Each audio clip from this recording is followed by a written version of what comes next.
साथियों नमस्कार, मेरा नाम हनुमंत सिंह शेखावत है। आज हम सदी के महानतम इन्वेंटर, डिजाइनर और एंटरप्रेन्योर की बात करेंगे, जिनका जीवन प्रेरणाओं से और संघर्षों से भरा हुआ है।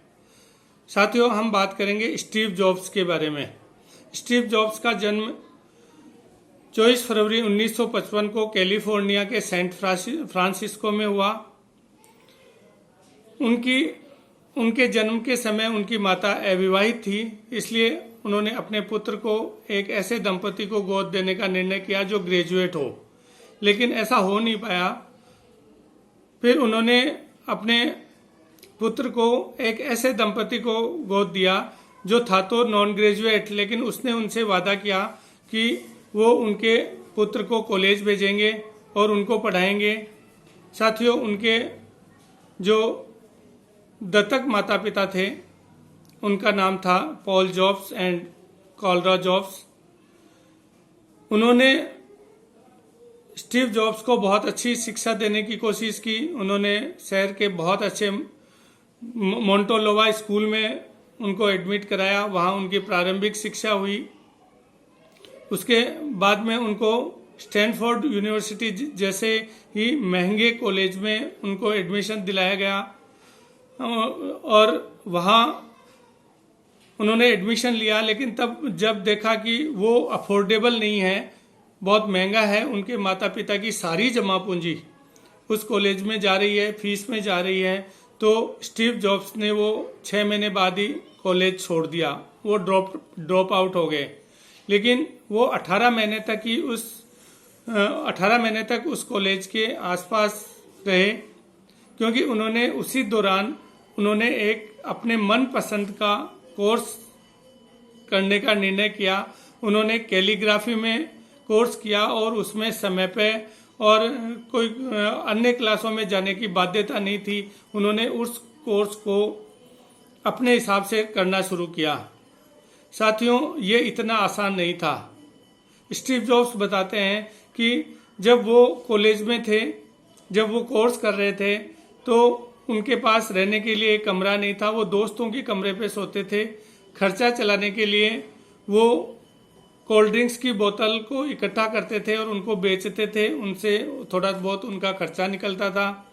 इसके साथ ही वो बताते हैं कि सप्ताह के एंड में वो भरपेट भोजन करने के लिए 7 मील पैदल चल करके हरे कृष्णा मंदिर में जाते थे और भरपेट भोजन करते थे। उनका जीवन काफी संघर्षों से भरा हुआ था, लेकिन साथियों वो एक विजनरी थे। उनमें कुछ करने की बहुत बड़ी अंदर काबिलियत थी। जब वो 20 साल के हुए तो उन्होंने अपने पिता के गैरेज में ही एप्पल कंपनी की शुरुआत कर दी। उन्होंने अपने एक मित्र के साथ मिलकर के 20 साल की उम्र में एप्पल कंपनी की शुरुआत की। साथियों, एप्पल कंपनी की शुरुआत से पहले वो भारत आए थे। भारत के अध्यात्म से वो बहुत प्रभावित थे और वो ये भी सोचते रहते थे कि उनकी माता ने उनको क्यों दूसरे को गोद दे दिया, और इसलिए वो कुछ शांति पाने के लिए, कुछ अध्यात्म की खोज में भारत आए थे। वो नीम करोरी बाबा के कैंची धाम आश्रम में गए। वहाँ उस समय कुछ महीनों पहले बाबा का इंतकाल हो चुका था, लेकिन जब वो वहाँ गए तो वहाँ उन्होंने, जब वो बाबा की मूर्ति के सामने बैठे तो उन्हें बहुत ही सुकून मिला। घंटों वहाँ बैठे रहे और वहाँ से एक सुकून के साथ वो वापस आए और उन्होंने एप्पल कंपनी की शुरुआत की। जो बाबा का प्रिय फ्रूट था एप्पल, उसी से के नाम पे उन्होंने एप्पल कंपनी शुरुआत की। जब वो एप्पल कंपनी शुरुआत की तो उसके 10 साल के बाद ही उन्होंने मैकिन्टॉश कंप्यूटर बनाया और जिसे उसने मैक में डिजाइन कर दिया उसको। साथियों, उन्होंने उसमें मैक में खूबसूरत टाइपोग्राफी युक्त दुनिया का सबसे बढ़िया कंप्यूटर उन्होंने बना दिया। और वो कहते हैं कि यदि मैं कॉलेज ड्रॉप आउट नहीं होता तो कभी भी मैं मैक में मल्टीपल टाइप फेसेज और या प्रोफेशनली स्पेस्ड फ़ॉन्ट्स नहीं लगा पाता, और विंडोज़ ने भी मैक का ही इस्तेमाल किया, तो आज जो लोगों को प्रोफेशनल कंप्यूटर में जो फीचर्स मिलते हैं वो शायद नहीं मिल पाते। साथियों, स्टीव जॉब्स की जीवन में कई उतार चढ़ाव हैं। जब एप्पल कंपनी को वो चला रहे थे तो 1985 को उन्होंने एक काबिल दोस्त को उसमें शामिल किया। वो मिलकर के उन्होंने सोचा कि हम इसको बहुत अच्छा चलाएंगे, लेकिन कुछ समय बाद उनका विवाद हो गया और 1985 में स्टीव जॉब्स को एप्पल से फायर्ड कर दिया गया, उनको हटा दिया गया वहाँ से, और बोर्ड ने भी निर्णय यही लिया कि उनको हटा दिया जाए। उनको उस समय बहुत बड़ी निराशा हुई। उन्होंने सोचा कि मेरा सब कुछ खत्म हो गया। वो उस टाइम पब्लिक फिगर थे, वो उस टाइम सिलिकॉन वैली को छोड़ना भी चाहते थे, लेकिन उन्होंने सोचा, जब वो एप्पल से फायर्ड आउट हुए तो 5 साल तक वो यही सोचते रहे कि मैं क्या करूं क्या नहीं करूं। काफ़ी इसी उधेड़बुन में थे, लेकिन उनको यकायक महसूस हुआ कि मेरे अंदर जो टैलेंट है, जो मुझे जो कुछ करना है वो करने का जुनून अब भी मेरे अंदर है। और उन्होंने साथियों 5 साल के बाद में नेक्स्ट और पिक्चर नामक कंपनियां शुरू की, और पिक्चर आज भी दुनिया का सबसे बड़ा एनिमेशन स्टूडियो है। 1996 में ऐसा हुआ कि स्टीव जॉब्स को वापस एप्पल में वापस ले लिया गया। एप्पल उस टाइम घाटे में चल रही थी, लेकिन जब उनको वापस ले लिया गया और जब वो वापस आए तो उन्होंने बहुत ही लगन और मेहनत से उसमें काम करना शुरू किया साथियों, और उन्होंने एप्पल को एक नई बुलंदी तक पहुंचाया। उन्होंने 1998 में iMac, फिर iPod और कई इस तरह के इंस्ट्रूमेंट्स और कंप्यूटर्स लॉन्च किए कि दुनिया देख करके स्तब्ध रह गई। वो सदी के महानतम एंटरप्रेन्योर बन गए। उनकी उपलब्धियों को पूरी दुनिया जानने लगी। उनमें जो स्ट्रगल था, उनमें काम करने के प्रति जो लगन था, उसको दुनिया ने देखा। जीवन के प्रति उनका नज़रिया ये है कि वो कहते हैं कि जब मैं 33 साल का था तब मैंने एक कोटेशन पढ़ा था। उसमें पढ़ा था कि आप जीवन को इस तरह से जियो कि ये आज आपका अंतिम दिन है। उन्होंने कहा, मैंने उसी तरह से जीवन को जीना शुरू किया, और मैं जब भी सुबह जल्दी उठता था तो मैं अपने आप को शीशे के सामने खड़ा करता और देखता और पूछता कि आज मेरा जीवन का अंतिम दिन है तो मैं क्या करूँगा। यदि कई दिनों तक ना मिलता तो मुझे लगता कि मुझे कुछ बदलने की ज़रूरत है। और वो कहते हैं कि जब आप ये सोच लेते हो कि मैं मृत्यु तो निश्चित है, एक दिन जाना है और मुझे वो कुछ करना है जो जीवन में ज़रूरी है, तो मैं मृत्यु के भय से हट जाता था। मुझे ऐसे लगता था कि मुझे अब जीवन में वो कुछ हासिल करना है जो मैं जीवन में करने के लिए आया हूँ। मृत्यु के भय से आप दूर हो जाते हो जब ये सोच लेते हो कि मेरा जीवन का ये अंतिम दिन है।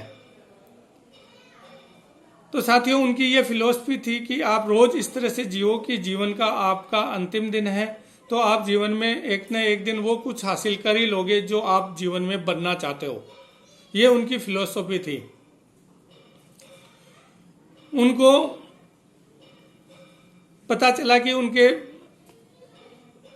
पेट में ट्यूमर है। उनका डायग्नोसिस किया गया।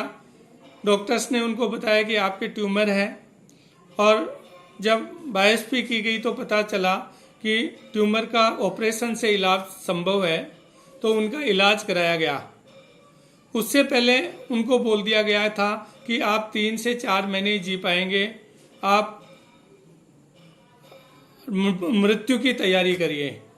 तो साथियों, वो कहते हैं कि मृत्यु का तैयारी का मतलब है कि आप अपने परिजनों से वो बातें करिए जो आप आने वाले 10 साल में करना चाहते थे। आप वो सब अफेक्शन दीजिए, वो सब इमोशनल चीज़ें आप अपने सामने लेके आइए। अपने जीवन की उपलब्धियां जो है उनको अपने परिवार से शेयर करिए और आप आध्यात्मिक रूप से इतने स्ट्रोंग हो जाइए। वो कहते हैं कि साथियों, मरना तो कोई नहीं चाहता। लोग स्वर्ग में तो जाना चाहते हैं लेकिन मरना नहीं चाहते। लेकिन ये जीवन की सच्चाई है, एक दिन सभी को जाना ही होता है। लेकिन जाने से पहले आदमी को वो फाइंड आउट करना चाहिए जो जीवन में उसको सबसे ज़्यादा अच्छा लगता है। यदि आपको जीवन में वो काम, जो काम सबसे अच्छा लगता है, जिससे आप प्यार करते हैं और जो जिसके प्रति आप पैशनेट हैं, तो आप जीवन में ज़्यादा सफल होंगे। और यदि आपको ऐसा काम नहीं मिला है तो आप उसकी तलाश करिए, आप उस काम को ढूंढिए। यदि आप उस काम को नहीं ढूंढ पाते हैं तो जीवन में जो अचीव करना चाहते हैं वो जीवन में अचीव कर नहीं पाएंगे। इसलिए उन्होंने हमेशा कहा कि जीवन में आप जो भी कुछ करना चाहते हैं पैशन के साथ करिए। आपको जो इंट्यूशन है, आपके अंदर जो प्रतिभा है, उसको आप पहचानिए। 56 साल की उम्र में 5 अक्टूबर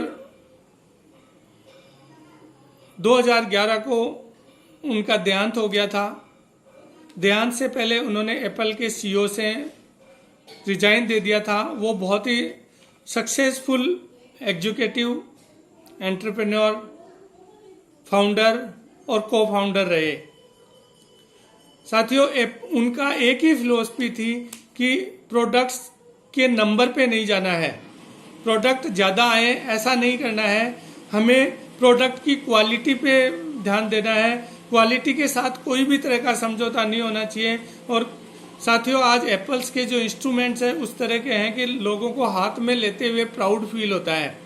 उनके जाने के बाद एप्पल ने बहुत कुछ अच्छा नहीं किया, लेकिन जब तक वो एप्पल में थे उन्होंने नए नए इन्वेंशंस किए। वो कहते हैं कि मुझे लाइफ में सर, वो एक बहुत महत्वपूर्ण बात है जो मैं आपसे शेयर करूंगा। वो कहते हैं कि लाइफ में डॉट्स का बहुत इंपॉर्टेंट है, आपके डॉट्स का फाइंड आउट होना बहुत जरूरी है कि लेकिन आप अपने डॉट्स को, आप अपने फ्यूचर के डॉट्स को आप फाइंड आउट नहीं कर सकते। आप डॉट्स का जो कनेक्शन है उसको अपने पास्ट से ही कनेक्ट कर सकते हैं। वो कहते हैं कि मेरे एक के बाद एक डॉट्स कनेक्ट होते गए। मैं आज सोचता हूं कि मैं कॉलेज से ड्रॉप आउट नहीं होता तो मैं कैलोग्राफी नहीं सीखता, और कैलोग्राफी नहीं सीखता तो मैं आज ये दुनिया को जो इतने बढ़िया जो कंप्यूटर दे पाया, जो टेक्नोलॉजी दे पाया, वो मैं नहीं दे पाता। तो मैं देखता हूं कि जो भी कुछ जीवन में होता है वो आपकी डेस्टिनी होती है, आपके कर्म होते हैं, आपका एक तरह से कहें तो आपका प्रारब्ध होता है। तो आप उसको स्वीकार करिए और आप उसको अपने पास्ट को इस तरह से कनेक्ट करिए कि आपके डॉट्स कनेक्ट होते जाएंगे। तो आप जब उनको बाद में देखेंगे तो आपको लगेगा कि जो भी जीवन में हुआ वो अच्छा हुआ, और आप अपने फ्यूचर के डॉट्स को कनेक्ट नहीं कर सकते। तो लाइफ में जो भी होता है वो अच्छा होता है। आप अपने जीवन में कभी निराशा मत लाइए। जो प्रारब्ध है, जो डेस्टिनी है, वो एक है, उसको आप नकार नहीं सकते। स्टीव जॉब्स के बारे में कहने के लिए साथियों बहुत कुछ है, लेकिन समय की सीमा है।